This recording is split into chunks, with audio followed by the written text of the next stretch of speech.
Oh my God. Andito kami sa bahay ni Ate Weng. Katrabaho ko. It's amazing. Ang dami ng tanim. May apple.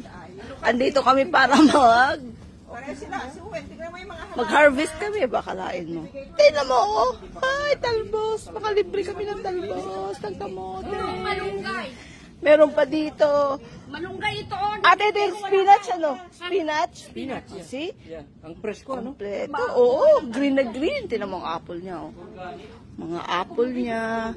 Ang daming... Sa aking worker, tingnan mo naman sila. Yan ang ano, pero wag sila nakaharap. Yan. Busy po kayo mag-pick. Alvin, Ayan, magupit ipitas mo. Magupit ka. Talbos na. Magtutubo rin yan. Kamote. Yan, damo na nito eh. Lalo mamumunga. Pag kinat mo to, te. Yeah. Lalo kung pinamamigay. Hindi mo na kinukuha ang laman, ate? Hindi. Kanya-kanyang panan. Hindi, siguro after na lang kayo sa talbos. Magkuungos Oo, sa talbos na lang kayo ako. Ano to? Ano? Bunga o... Kasi yung spinach mo. Paano mo tinubo? Ayun. Kasi yung spinach. Sige. Oh. Paano mo tinubo ganito?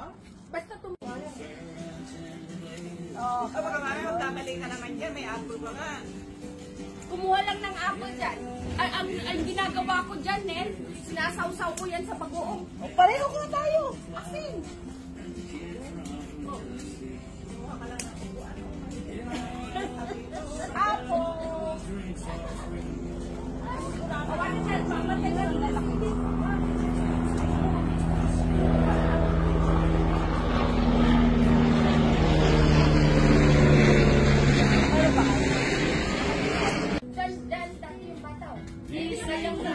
Harvest naman tayo dito sa spinach.